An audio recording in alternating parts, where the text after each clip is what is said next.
Nice to see you, and thank you for doing this. Thank you. Nice to be here. And it's particularly fun because we're both from the same town in Wisconsin. That's true. And I've been waiting to do this for a long time. I have too. It's great to be here. All right. Okay, what is artificial intelligence? Well, fundamentally, it's the ability of computers to understand what's going on in the world and to reason and make decisions, not necessarily with human intervention.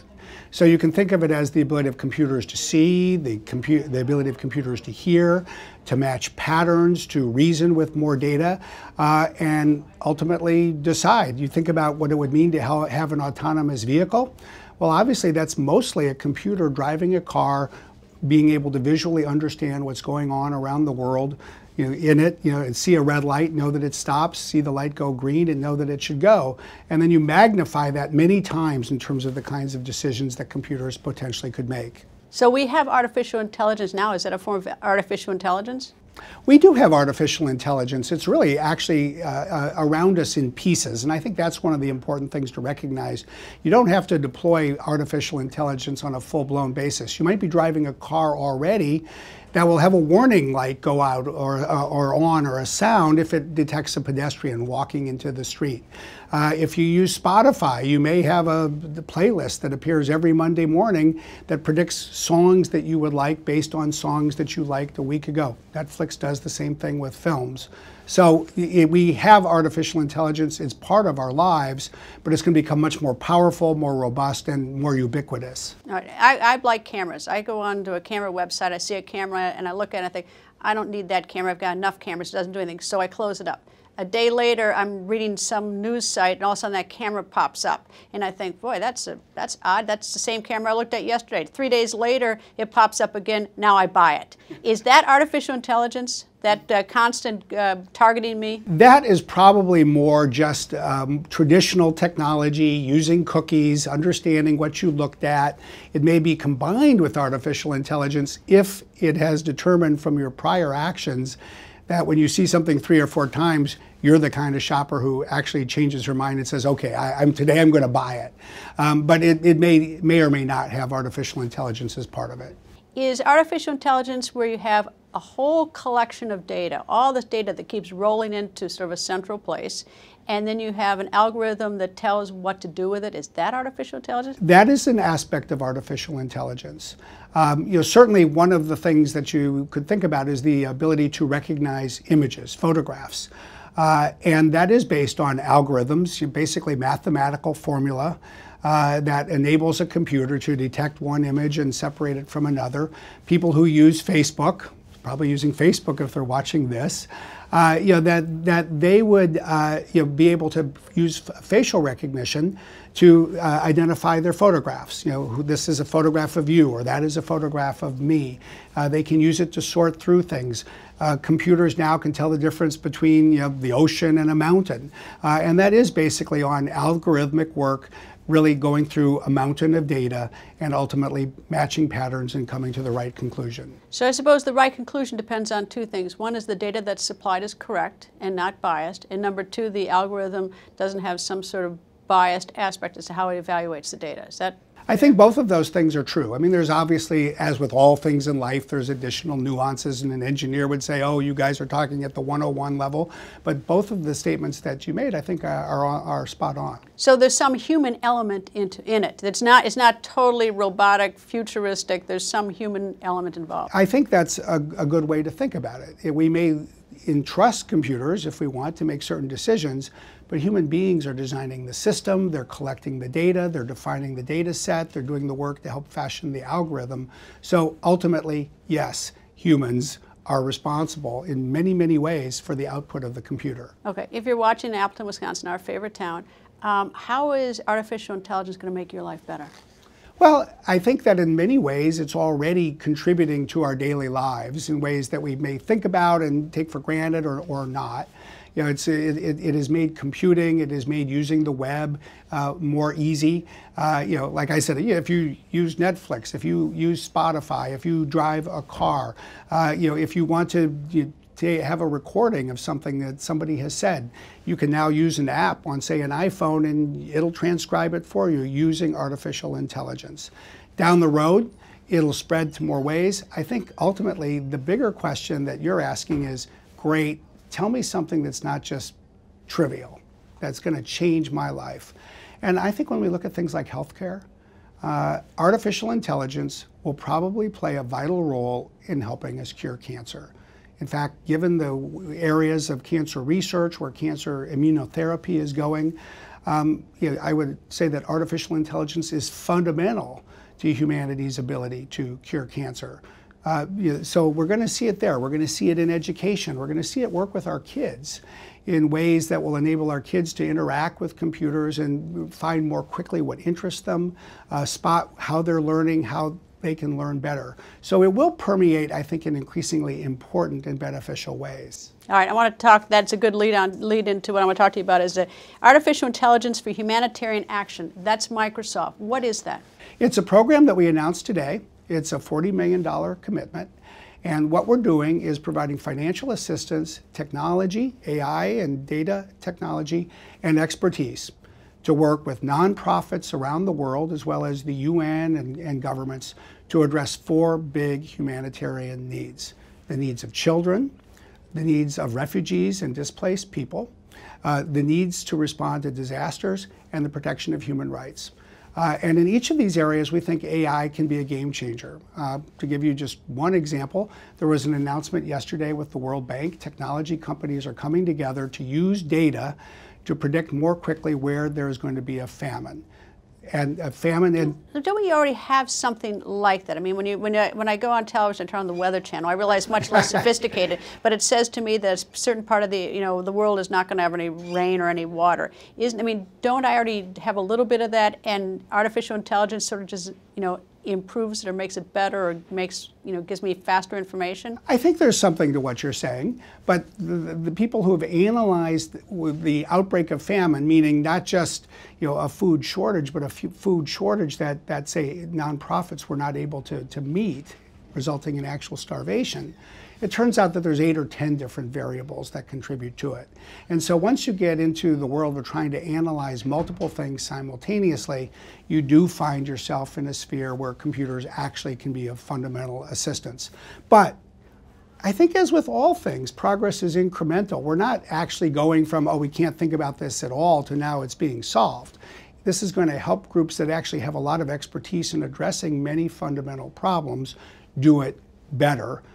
And faster. And faster. As faster, because yeah. if with this model, at least as you describe it, I think that I'll probably learn about the famine, much sooner than I will when the storm doesn't show up or whatever it is. That's absolutely the goal. That's absolutely the goal. To enable nonprofits to move faster to get food to where it needs to be. Then, of course, we need people to give the food or the nonprofits to respond, and I guess that's where you want the UN in part exactly. to be aware, to do something. One of the reasons why you're probably here. Yes, exactly. Spotlight on it. Yeah, the UN, and it is one of the reasons that I'm here in New York.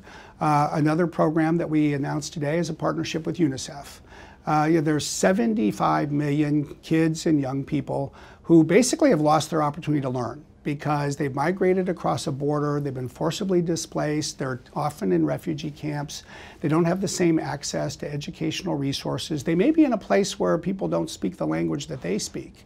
And this is where we're doing work with universities and refugee groups to create new tools so that kids in these camps, for example, can use technology to access learning resources, interact in a natural way with a computer, speak their own language, have the computer understand that, and basically provide ongoing learning opportunities so that kids who've been uprooted in this way don't fall behind and basically end up, as they sometimes do in camps, as I think you've seen, with far more time on their hands than productive ways to put that time to use. Well, I guess is where you see the partnership again. Like I've spent a lot of time at the Rohingya refugee camp in Bangladesh, and Bangladesh doesn't want them to have education, doesn't want them jobs, and I don't know how you get computers and power and broadband in, or the artificial intelligence to help of someone like Microsoft without a partnership with the country.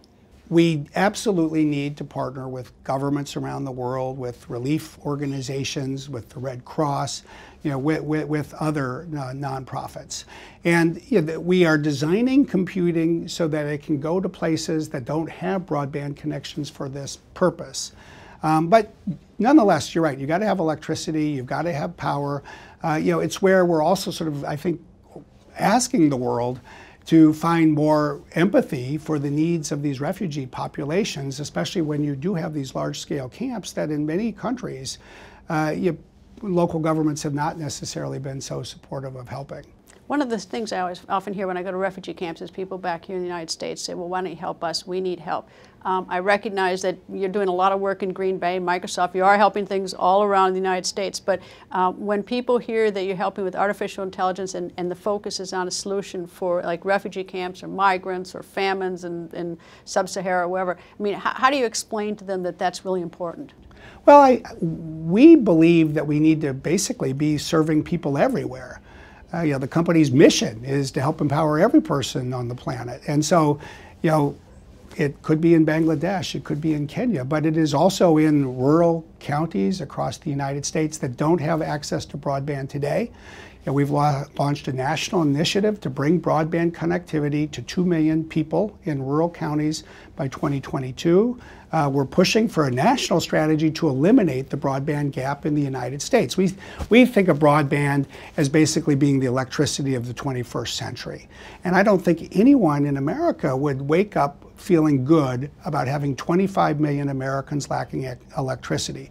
But we have 25 million Americans lacking access to broadband, and that has a huge impact on the ability to build a business and create jobs, say, in a rural community. We're doing the same thing with digital skills, with access to coding, to computer science and the like. We see across the country that people who are wealthier, people who are in more urban environments, people who are male, are far more likely to have access to coding and computer science, and we want to make sure that this kind of opportunity is available to everybody in this country. How about in other countries? You ever run into no, and in terms of other governments just don't want you to come in and do broadband? I mean, going a little bit farther from artificial intelligence to broadband, but are any countries saying we don't want that? At the moment, every country recognizes that broadband at some level is the future. Every country recognizes it has a big shortage. We're only reaching the point this year where half the planet is connected to the internet at all, and a lot of people are connected with the kind of speed that's far lower than broadband. We may get into countries that want to connect it their way. They may have a national telecommunications provider. So there may be different approaches in different places, and that can definitely have an impact on whether it makes sense for us to be involved. We're actually, at the end of the day, not trying to say it should only be our way. From my perspective, any day that people are connected to broadband that didn't have it yesterday is a good day for that group of people. Okay, let's talk about the downside.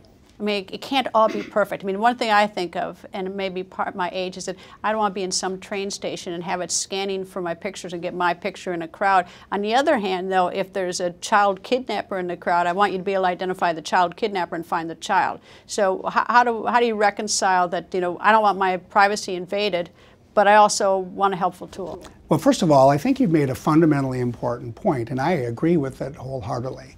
Technology, AI, has a lot of promise. It's going to create new benefits. It's going to help create jobs. And it's going to create challenges as well.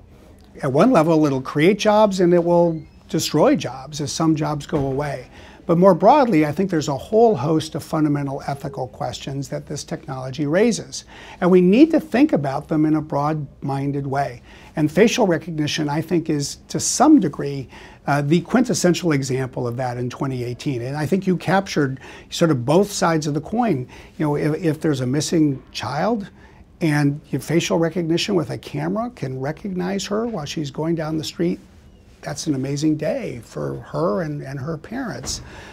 But if it's making the wrong decisions based on bias, or if it is being used by authorities in an authoritarian country to basically capture the images of everybody who might be turning out at the city square to protest a government that's not democratic, that's not a good day.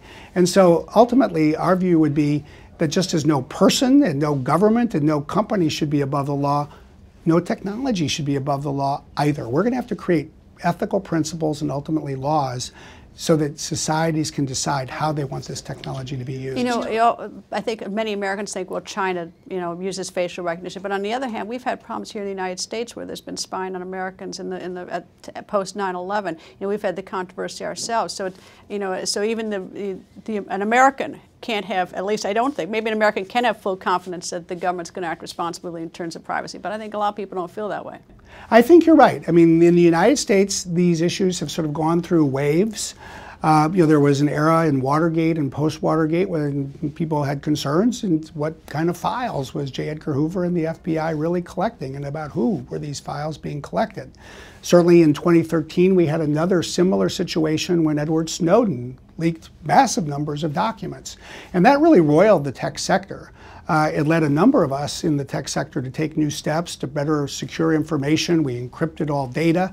As a company, we sued the U.S. government 4 different times to try to address what we felt were fundamental privacy rights of American citizens. So I think it's an issue everywhere in the world, and I think it's the kind of issue that benefits from public attention. All right, talk about there'll be some jobs lost, some jobs created. I'm a gadget nut, so I buy every gadget out there. But are the jobs that are being lost, at least initially, at the lesser skilled jobs? And I think of when I go to the grocery store, and it used to be that there'd be a cashier there. Now it's all automated, and I think whatever happened to the cashier, that person probably can't find a job, or even the parking lot attendant is now gone. It's all automated. And it seems like a lot of jobs the unskilled jobs are being lost. And I don't, to what extent are we training them to get better jobs? Well, I think that you just hit the nail on the head in 2 respects. First, in a way, if you want to predict what jobs are going to disappear because of AI, I think one good approach is to ask, well, what is it that AI can do well? Because only if it can do something well will it replace a particular job. Well, imagine the ability of a computer to understand speech. This is where speech recognition has gotten quite good. Now, just think about what you experience if you go through a drive-through for a fast food restaurant. You basically have a human being, an employee, who's just listening to what you say into a microphone and entering your order into a computer. I would think that in 5 years, there's a very good chance that that person isn't going to have that job, that is going to be done by a computer who can understand perfectly well what you're saying and enter it in. And it's also a very good example of a low-skilled job. And so we will see it hit at that end of the spectrum certainly first. I also think that your other point is really important.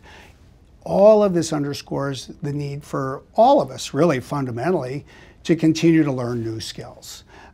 As you put it earlier, it will take people to train computers. It will take people to work with computers. There are all kinds of jobs that are not going to go away at all, and we have to think about those. I'm not suggesting we shouldn't move forward to have progress, but in terms of the people who lose jobs, if you are a skilled person like an engineer, chances are you have the wherewithal that you can get up and move to another, another city, another state, or go back to school or get training. But a lot of the people who have these really, like the person you made reference to at the drive-through, probably can't afford to move, can't afford to learn another job skill. Probably, there really are limitations to what they can do. They don't have the flexibility. And I'm not saying that that's a reason not to move forward, but only that I'm worried about them. I think we should be worried. But I think we should then take that concern and turn it into action. And as we look around the world, one of the things we study is countries that are doing interesting things. 2 countries, in our view, sort of jump out. One is Switzerland, which has an extraordinary apprenticeship program. And of course, it's mostly for younger people, but it's for older people as well. And these are not people who are seeking a college degree, but they are seeking skills, and they're able to work as an apprentice. And it's a country that has an extraordinarily low unemployment rate, a high level of prosperity. We look at a country like Singapore. Over the last couple of years, basically Singapore has in effect created an account for every citizen so that you have a certain amount of money that you can draw on if you want to go get some retraining in something.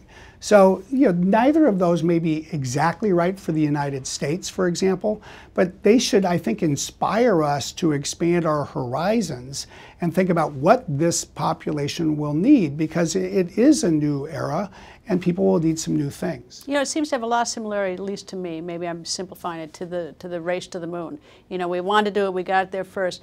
Is this sort of race for improving and developing artificial intelligence? Are we having this race? Is China stealing our technology? Are we all working together? Or where are we sort of in the big picture on artificial intelligence? I think it is a bit of a race, but I think that sometimes this whole notion of a race can be overdone to some degree. It's sort of fun, though, sometimes. I mean, I've been really inspired in the 60s because it seemed like it was impossible. And it seemed silly that we could ever get to the moon. Well, and look at how quickly we got to the moon once we turned it into a race. So I think there's something to be said for what you're suggesting. Most people in the world today would say that the leader in AI is the United States. Most people would then say that China is second. China has an approach that has more government funding, but I don't see a lack of private capital in the United States. So both of these countries are going to do well.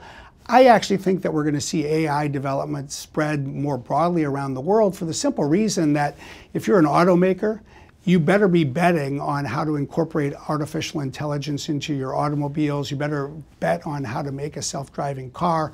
So you look around the world, where are there great automakers? Well, they're in Germany, they're in Japan, increasingly they're in Korea, they're in a variety of countries. And I think you're going to see a lot of different AI-related fields where this is being applied in many nations, and to some degree, I doubt we're going to see two countries win the global race and leave everybody else behind. And there go the taxi drivers, the Uber drivers, and the limo drivers. They better get retrained. Well, I do think that that is an interesting point. I find one photograph fascinating. It's of here we are in New York, it's of a New York building, an office building in the 1950s. Every elevator had an employee inside. You got in an elevator and an employee was sat there all day and moved the elevator up and down. Just think about how anachronistic it would seem. The only place that I know of in the United States that still has this is the United States Capitol, where there's still a small number of people who actually run the elevators. Well, we think about cars. Of course, a car has to have a driver. At some point in the future, it may be 10, 20, 30 years from now, there may be a generation that will look at cars the way we look at elevators. Phone booth. Says, what is that, right? What's the phone booth? Let's go back to one last thing, cancer. How's it going to help us with cancer? Because that scares most Americans. There are a lot of Americans terrified of cancer. How's this going to help? Well, so much of the advances in immunotherapy really are coming out of treating cancer not as a monolithic disease, but a variety of different kinds of diseases. And then developing different personalized medicine. In a way, we all know, I think, that the future of medicine is personalized medicine. The future of agriculture is personalized agriculture. And what that really means is the ability to use data to target, in the case of cancer treatment, a drug or another form of therapy more precisely to address somebody's specific cells.